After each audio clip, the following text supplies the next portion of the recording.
Il est 20 h, vous êtes sur Gabon Première et vous êtes la bienvenue. Voici les titres du journal. Le président libérien George Weah à Libreville depuis hier, ce jour.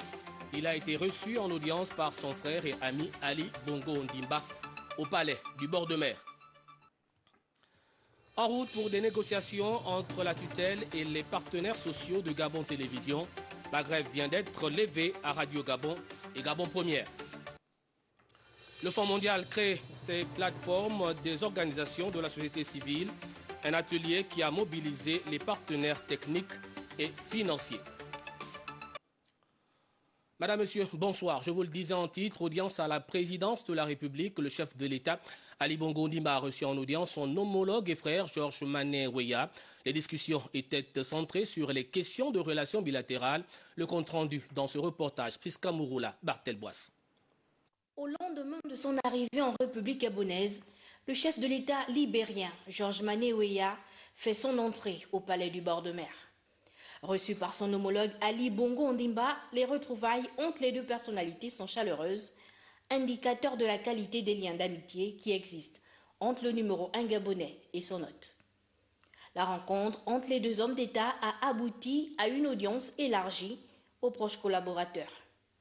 Les échanges ont gravité autour du renforcement de la coopération entre Libreville et Monrovia, du développement socio-économique des peuples gabonais et libériens et de la croissance économique au travers des investissements multisectoriels. Ces deux hommes, qui ont en partage un idéal de paix, ont eu un tête-à-tête au cours duquel Ali Bongo Ondimba et Georges Mané Weah ont évoqué le raffermissement des liens diplomatiques entre le Gabon et ce pays d'Afrique de l'Ouest à travers la matérialisation des représentations diplomatiques. Au terme de ce fructueux entretien, les présidents Ali Bongo Ondimba et Georges Mané Weah sont visiblement satisfaits des perspectives d'avenir. Vous l'avez suivi à la fin de cet élément au sortir de l'audience avec le président de la République. Le chef d'État libérien s'est prêté au jeu des questions-réponses. Il était face à la presse nationale et internationale. Il est au micro d'Esmine Kayumba dans cet élément. Face à la presse, le président libérien George Weah a évoqué plusieurs questions, parmi lesquelles le renforcement de la coopération bilatérale entre les deux pays, surtout du point de vue économique. On est venu ici, au Gabon, pour renforcer les relations qui étaient déjà préexistantes entre nous et aussi s'assurer qu'on puisse avoir des hommes d'affaires gabonais qui viennent échanger avec des hommes d'affaires libériens, puisque nous sommes tous africains. Quand on regarde bien, on se rend compte qu'il y a plus d'Européens qui font les affaires ensemble que les Africains qui font les affaires ensemble. On a besoin de pouvoir s'encourager les uns les autres. L'ancien Ballon d'Or a expliqué comment se porte le Libéria 2 ans après son élection à la tête de cette république. Le Libéria a traversé 14 ans de guerre civile. Aujourd'hui, nous maintenons notre paix et on a les Nations Unies qui nous aident aussi à maintenir la paix. Notre économie va grandir. On a vécu une petite baisse en économie, mais c'est une situation qui est mondiale. Mais nous avons compris et le Libéria est en train de se relever pour aller sur le chemin du développement. C'est sa première visite en terre gabonaise en qualité de chef d'État. Le président libérien s'est réjoui d'avoir eu un tête-à-tête avec son homologue gabonais. Je suis content de voir le président en bonne santé et je prie Dieu qu'il continue à servir le peuple ici au Gabon. Je suis satisfait. Nous avons, lui et moi, une relation de frères. Et je veux dire aux Gabonais qu'il est important d'avoir la paix. Dans son mot de fin, le numéro 1 de la République du Libéria a insisté sur le maintien de la paix qui, selon lui, est un élément clé pour le développement d'un pays. En séjour au Gabon depuis vendredi, le président de la République du Libéria a visité cet après-midi la zone économique d'Nkok. Georges Mané Weah et sa suite sont allés au contact de la réalité socio-économique et industrielle de cette zone à régime privilégié. Bartel Boisse, bienvenue Minko. C'est au contact de la réalité socio-économique et industrielle du Gabon que le chef de l'État libérien a poursuivi son séjour à Libreville. Pour Georges Mané Weah, la zone économique à régime privilégié d'un coq était tout indiqué pour s'imprégner de la vision de développement impulsée par le président Ali Bongo Ondimba. L'acte initial de cette visite a été la présentation de la zone économique spéciale située à 27 km de la capitale gabonaise. Le site qui s'étend sur 1126 hectares, est l'expression même de la diversification de l'économie gabonaise.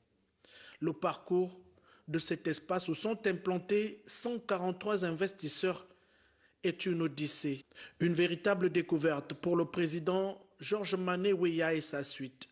La découverte du potentiel local, naturel et humain dans les secteurs du bois et de la métallurgie en pleine croissance. C'est un leader visiblement ému et convaincu de cette œuvre qui a mis en terre un arbre comme le symbole de l'espoir pour l'avenir industriel du Gabon et du continent africain avant de se rendre au nouveau port d'Ovendo où il est allé au contact du fonctionnement de l'infrastructure portuaire.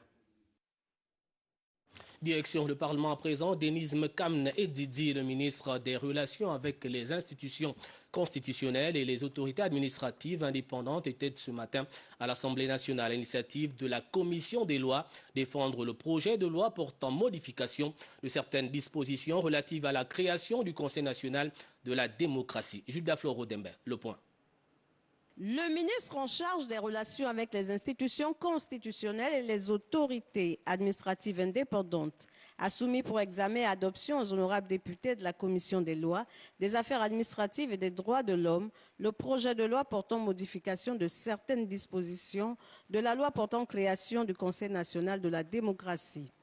Le membre du gouvernement a rappelé que ce réaménagement de quelques articles contenus dans ce texte a pour but de transformer les recommandations issues du dialogue politique d'Angoundjé en actes législatifs. Tout en maintenant son statut d'autorité administrative indépendante, le Conseil national de la démocratie, ou CND, voit ses missions renforcées. C'est ainsi qu'il devient une autorité entre autres. Alors, l'autorité devient un organe de suivi des accords de recommandation de tous les dialogues politiques organisés dans notre pays. On a revu le mandat des membres du Conseil national de la démocratie. Ce mandat passe de 2 à 4 ans. Il s'agit là de la révision de plus d'une dizaine de dispositions essentielles pour la bonne marche de cette institution. Nous devons souligner que les avis émis par le CND doivent être obligatoirement examinés par ceux qui les reçoivent. Et donc le président du Conseil national de la démocratie va désormais être nommé et non élu. Et pour ce qui concerne les autres membres du bureau, ils seront élus par leur père. Au regard de l'importance que revêt le Conseil national de la démocratie dans la vie politique au Gabon, la commission des lois de la première chambre a décidé de suspendre l'examen de ce texte.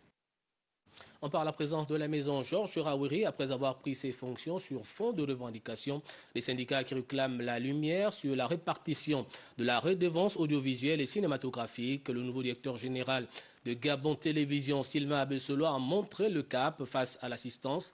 Il a décliné ses ambitions en promettant de travailler en bonne intelligence avec les partenaires sociaux. Le reportage d'Eric Nzengi Mbadinga, Thierry Aldo, Mandaka.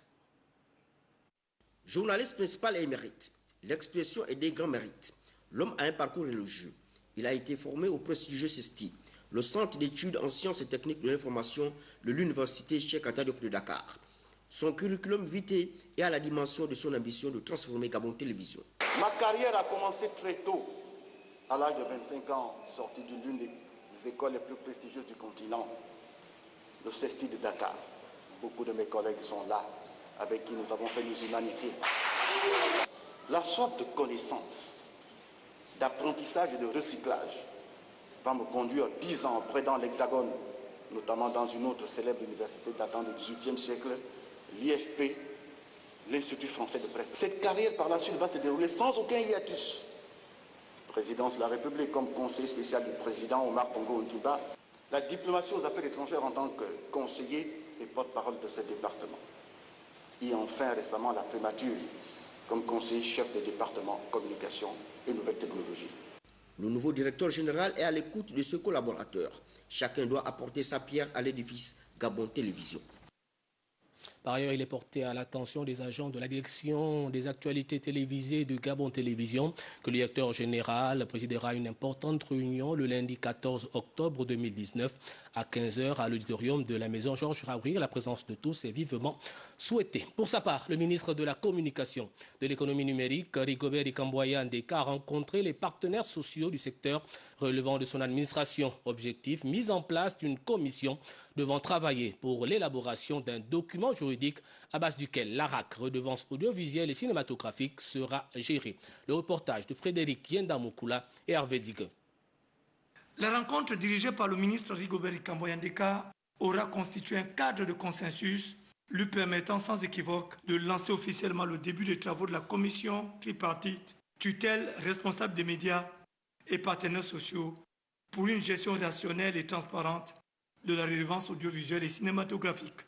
Nous sommes aussi satisfaits du fait que les négociations commencent parce que la RAC a été mise en place, ça fait bientôt 3 ans. Et depuis 3 ans, aucune commission n'a siégé pour savoir comment affecter tel ou tel fonds à chaque organe de presse. Vous voyez bien que les partenaires sociaux que nous sommes avons attiré plusieurs fois l'attention du ministère de la Communication et nous sommes heureux aujourd'hui que le ministre lui-même l'a reconnu, que ce mouvement de grève lui a permis de comprendre beaucoup de choses. Le chef du département communication et économie numérique s'est par ailleurs félicité de l'épilogue heureux de la grève lancée il y a une semaine par les syndicats, qui ont du reste loué l'initiative des autorités. Nous, notre travail au sein de cette commission, c'est de pouvoir voir comment on va faire en sorte que cette RAC puisse être repartie de manière, on va dire, équitable et surtout de manière efficace. C'est la mission première de cette commission.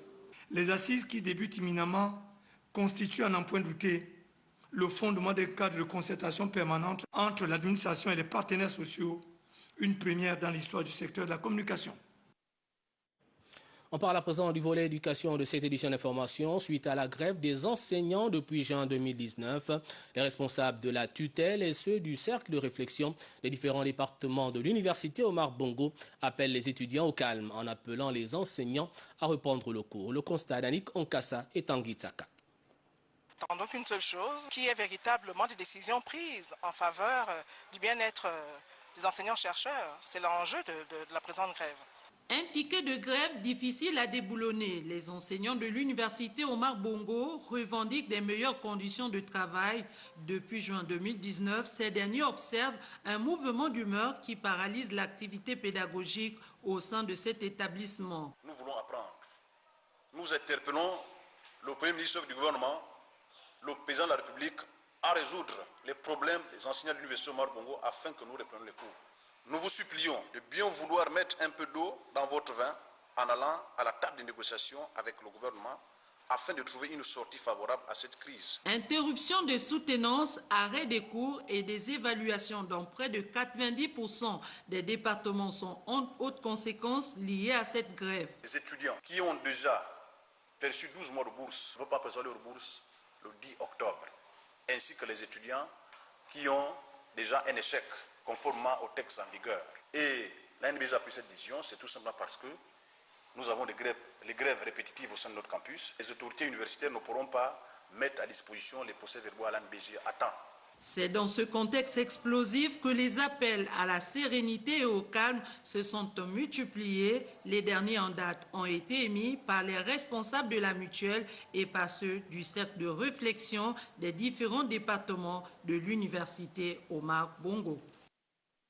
Juste en face de l'université Omar Bongo, l'école nationale supérieure NS, en collaboration avec l'ambassade d'Espagne, vient d'organiser un séminaire de renforcement des capacités en langue espagnole. Georges Kombila, Cédric Zendo, Le Point. Améliorer les performances des enseignants de l'école normale supérieure sur l'expression de la langue espagnole, c'est le but de ce séminaire organisé par l'ambassade d'Espagne dans le cadre du programme ACERCA pour la promotion de la langue et la culture hispanique au Gabon. C'est la première fois que ce programme se déploie dans notre pays et nous sommes très heureux de l'accueillir au sein de l'école normale supérieure pour un renforcement de capacité, donc du personnel d'encadrement et pour les enseignants qui sont sur le terrain et les étudiants qui sont en fin de cycle. Pour rehausser l'éclat de ce séminaire, le secrétaire général du ministère de l'Enseignement supérieur, en lieu et place du ministre, a salué l'initiative. Adossé à l'Institut Cervantes, nous avons là des experts de très haut niveau qui pourront utilement accompagner nos enseignants et encadreurs pédagogiques dans la diffusion de la langue, dans l'apprentissage de la langue et de la culture espagnole. L'ambassadeur d'Espagne au Gabon restitue l'intérêt du séminaire. Espérons que ça pourra aider les enseignants à avoir des outils pédagogiques plus modernes et aussi à créer des liens, des connexions avec le monde de l'enseignement en espagnol à partir de l'Institut Cervantes, non, et qu'ils profiteront bien sûr pour améliorer l'enseignement qui est pratiqué ici. C'est près de 120 participants constitués d'enseignants du secondaire et du supérieur et les inspecteurs pédagogiques qui prennent part à ce séminaire. On va parler diplomatie à présent dans ce journal, en prélude au forum économique Russie-Afrique qui se tiendra les 23 et 24 octobre prochains à Sochi, en Russie. Le ministre de la Promotion des investissements des partenaires publics-privés en charge de l'environnement des affaires a reçu en audience l'ambassadeur de Russie au Gabon pour préparer l'événement. Lariska Lord Mamengi, Bertin Osaga. Le forum économique Russie-Afrique au cœur des échanges entre Jean-Fidèle Otondo et Dimitri Kourakov. Il était donc question, lors de cette rencontre, de peaufiner les stratégies pour des prises de contact avec les grandes industries russes. Ce sommet sera une opportunité pour le Gabon de se présenter auprès des investisseurs russes. C'est ça l'idée de sommet et de forum économique, de se rencontrer pour étudier les possibilités d'investissement dans les pays africains, notamment au Gabon. La partie gabonaise est déjà prête. Le Premier ministre a mis en place une équipe qui, depuis quelques jours, est déjà à l'ouvrage. Aujourd'hui, l'Agence nationale de la promotion des investissements a déjà préparé l'ensemble des documents qui sera bien sûr représenté à ces investisseurs. Vraiment, notre objectif, c'est de promouvoir la destination Gabon. C'est de montrer aux investisseurs russes qu'il y a de potentialités d'affaires au Gabon. Une forte délégation d'opérateurs économiques, d'hommes d'affaires gabonais et même des membres du gouvernement sera conduite par le Premier ministre Julien Kogebe-Kalé. L'objectif, capter les éventuels investisseurs dans les secteurs porteurs, conformément à la politique de développement impulsée par le président de la République, chef de l'État, Ali Bongo Ondimba. On parle à présent de cette ouverture hier à Libreville des travaux de la 10e réunion du comité du contrôle des navires par l'État du port d'Abuja. Plusieurs pays d'Afrique centrale et de l'Ouest prennent part à ces travaux ouverts par le ministre des Transports Justin Doutangoy. Cabret Guilain-Lemami, Gérard Magnana, Le Point. 19 pays du continent africain prennent part aux travaux de cette 10e réunion du comité du contrôle des navires par l'État du port du Mou d'Abuja. Il est question pour les experts d'harmoniser les procédures de contrôle et des pratiques d'inspection des navires en Afrique afin de renforcer la sécurité de la navigation maritime. L'opportunité m'est ainsi donnée de rappeler ici que le transport maritime constitue un secteur important de l'économie maritime des pays en développement, en particulier ceux de l'Afrique. Parmi les défis majeurs de notre ère, la sécurité maritime s'avère être un enjeu primordial pour les États. À ce titre, la mer qui couvre environ 71% de la superficie de notre planète et qui assure le passage de quantités importantes de biens est un espace où la sécurité est une condition fondamentale.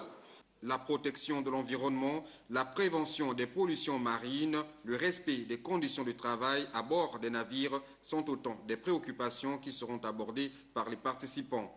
Le MOU d'Abuja revêt toute son utilité, en ce sens qu'il permet non seulement d'unifier les règles et les pratiques de contrôle des navires qui transitent par les différents ports de la région, mais aussi d'offrir une assistance opérationnelle et une expertise technique aux États. Au terme des travaux, un nouveau secrétaire général sera élu, des décisions et recommandations seront prises. On parle toujours transport avec cette fois-ci la Fédération gabonaise des sociétés d'assurance en partenariat avec plusieurs syndicats du secteur des transports qui vient d'organiser un séminaire sur les documents d'assurance obligatoires. Les contours de cette actualité avec Stevio Yann Mesui et Hervé Digue. Professionnaliser le métier de transporteur en République gabonaise, les autorités ont clairement affiché leurs ambitions. Et pour accompagner le gouvernement dans cette lancée, la FEGASA et ses partenaires opte pour ce séminaire qui vise à présenter aux professionnels du secteur des transports les documents d'assurance obligatoires dont ils ont besoin pour pratiquer leur activité. Nous sommes disposés, avec la Fédération gabonaise côté l'assurance, à accompagner ce secteur afin qu'il régularise sa situation pour mieux sécuriser cette activité, comme je le dis, qui est très importante. L'activité police-secours ne se faisait pas à maximum. Je ne vous mentirais pas si je disais qu'ils nous en font encore un peu plus. Mais c'est déjà un pas de franchi. On va se contenter de ça et puis réfléchir sur un usage rationnel de ces moyens. La quasi-totalité des 10 véhicules possèdent des avertisseurs lumineux et sonores pour faciliter leur circulation dans la capitale lors des missions urgentes. Le chef de l'État vient de faire un effort supplémentaire pour les forces de police nationales et pour la sécurité pénitentiaire. Cette nouvelle dotation vise à renforcer l'efficacité de la police nationale. Ce matériel roulant servira au transport des détenus, d'effectuer des patrouilles et bien d'autres. Ce corps, tant décrié, notamment pour ses contrôles intempestifs, veillera à faire en sorte que les contrôles soient réellement des contrôles qui soient demandés par la hiérarchie de la police et non des contrôles qui s'improvisent par les policiers eux-mêmes. Elle veillera donc à cette discipline. Pour l'instant, seule la police scientifique, police militaire, les commissariats de Nzengayong, Sogatol et d'Akanda ont bénéficié de ce don. Le volet environnement de cette édition d'information avec le Fonds mondial pour la nature VVF qui envisage de créer une plateforme des organisations de la société civile travaillant dans le secteur forêt et agro-industriel. Les résultats préliminaires de cette étude ont été présentés au cours d'un atelier auquel prenaient part les partenaires techniques et financiers. Linda Nyumba Mungengi, Cédric Zendo.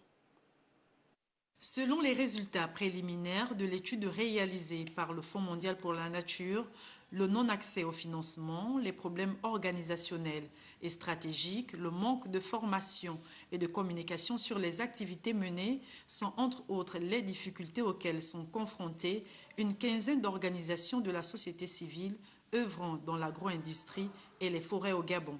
Je profite de cette tribune pour lancer un appel à nos gouvernants, pour lancer un appel à nos sociétés de soutenir la société civile. C'est comme ça que ça se fait ailleurs.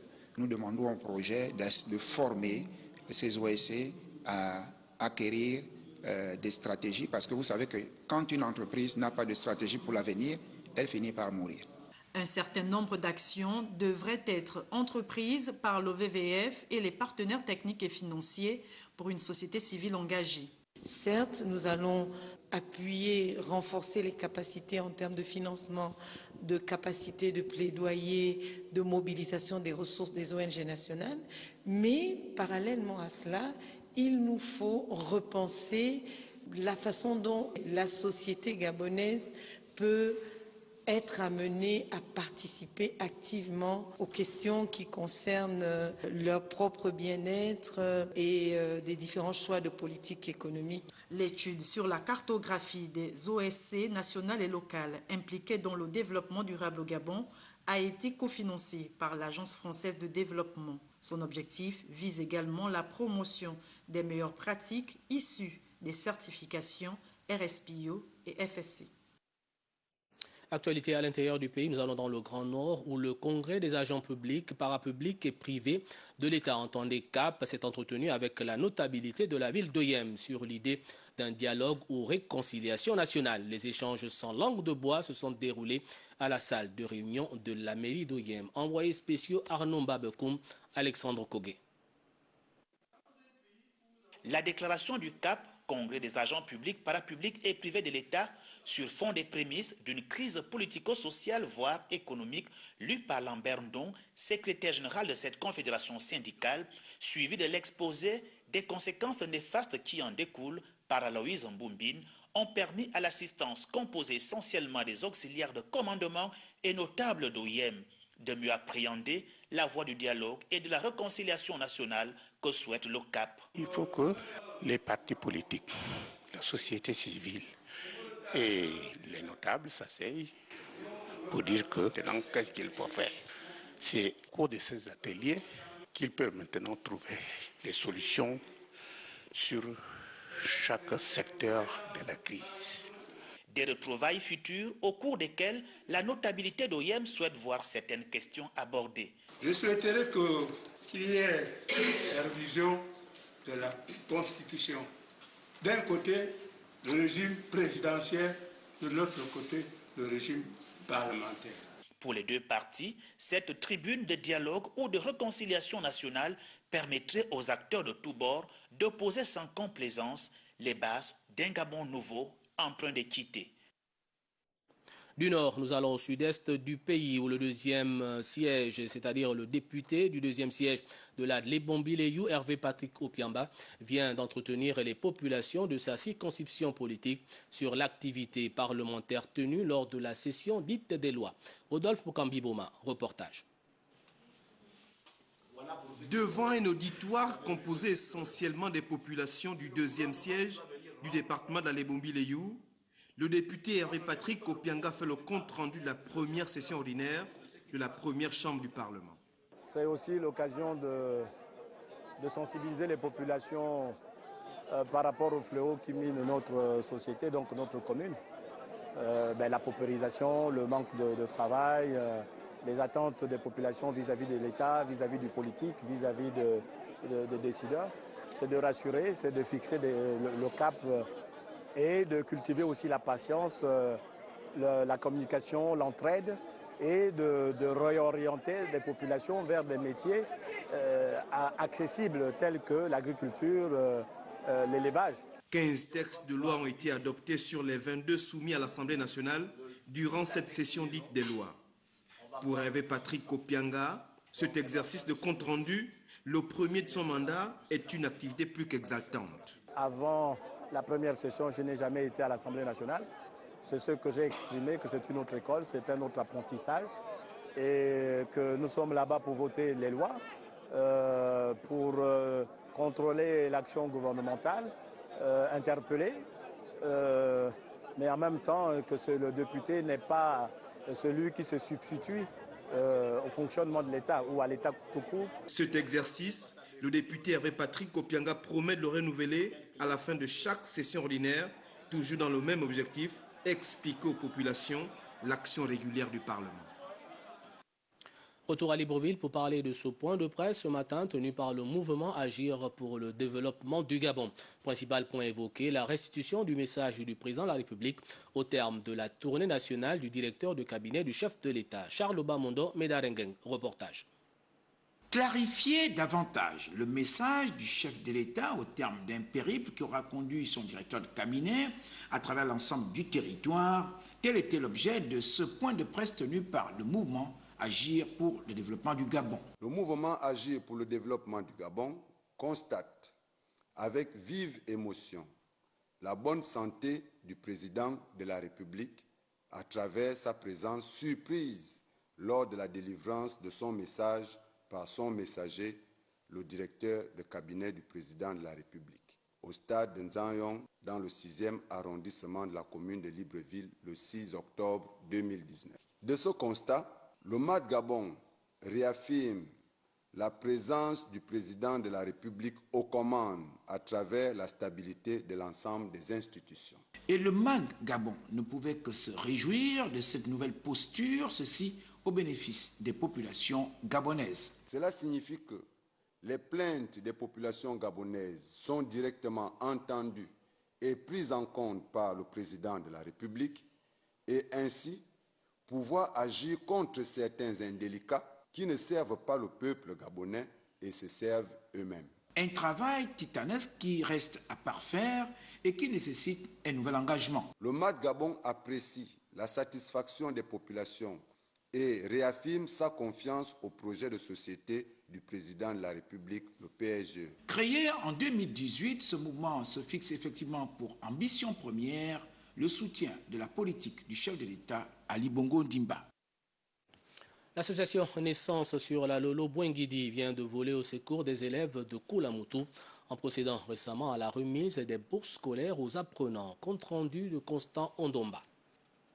Plus d'une trentaine de jeunes scolarisés de 5e année primaire en terminale secondaire pourront voir leur fourniture scolaire ou leurs frais de scolarité être complétés. grâce aux bourses scolaires d'une valeur de 20 000 francs CFA et 30 000 francs CFA, soit un montant total de 500 000 francs CFA à partager par tous. L'œuvre de l'association Naissance sur la Lolo Bwengidi, parrainée par un fils de la localité en la personne de Gaston Ménoungani, se devrait avant tout d'être présentée par les initiateurs. Le choix porté sur vous obéit à certains critères dont les plus importants tournent autour des difficultés auxquelles la plupart de nos familles éprouvent en ce moment de rentrée scolaire. Pour les bénéficiaires, ce geste à leur endroit n'aura de sens sans en remercier les bienfaiteurs. Au nom de tous les bénéficiaires des bourses scolaires que vous avez bien voulu nous faire l'honneur de recevoir ce jour, permettez que je remercie vivement l'association Naissance sur la Lolo Bwengidi et le parrain de cette action, M. Gaston Ménoungani, pour ce geste qui, combien modeste, mais très précieux, arrive au bon moment, en ce début de rentrée des classes. Car, pour la plupart d'entre nous, notre trousseau scolaire n'étant pas encore complet, et ces bourses scolaires devraient nous permettre sans nul doute de les parachever. Voici un geste qui vient renforcer les efforts consentis par les parents d'élèves en cette période de rentrée scolaire 2019-2020. Pour sa part, le mouvement Réussite pour tous a participé ce samedi à la distribution de plusieurs kits scolaires à l'endroit des enfants en situation vulnérable et ceux des élèves ayant obtenu des bonnes notes au cours de l'année écoulée. Lardingue Mamba et Gérard Miyindo. C'est parce que la formation et l'instruction demeurent des valeurs cardinales pour le bien-être et l'avenir de l'individu. La plateforme Réussite pour tous a posé un geste de solidarité et de générosité à l'endroit des enfants en situation de vulnérabilité. Le projet Réussite pour tous est l'initiative d'un groupe de personnes chargées de bonne volonté qui ont mis une structure en place de manière à venir en aide aux élèves et parents démunis. Alors ce projet vise une philosophie, celle de participer de manière active à l'essor intellectuel et sociétal de nos jeunes Gabonais. Ce sont près de 200 enfants venus des 4 coins d'Avorbam qui ont reçu des kits scolaires. Une manière pour la plateforme de participer au développement intellectuel des apprenants. Un peuple qui n'est pas instruit est un problème pour un pays. Parce qu'un peuple instruit, au contrario, est un peuple qui peut participer efficacement au développement de son pays. D'où la nécessité, projet comme Réussite pour tous, d'accompagner nos jeunes, de les motiver à travers un ensemble d'actions, à travers un bon nombre d'actions, par exemple des cours de soutien. Un satisfait pour les bénéficiaires. Je suis très honorée et je suis ravie parce que c'est un très bon geste. Je viens de recevoir un kit scolaire pour le programme Réussite pour tous et je suis très ravi. Pourquoi? Parce que je félicite d'abord ce programme, parce que c'est déjà un nouveau programme pour aider au moins les élèves. Un enfant instruit est un gain pour la société. Avec ce geste, le mouvement Réussite pour tous veut être en phase avec les aspirations des autorités. C'est la fin de cette édition d'information. Merci de l'avoir suivi. Pour vous informer, 23h, Wilfried Pinka Womba. 13h, Charlie Noura Pirambimi. Moi, je vous dis à demain lorsqu'il sera 20h. Inch'Allah.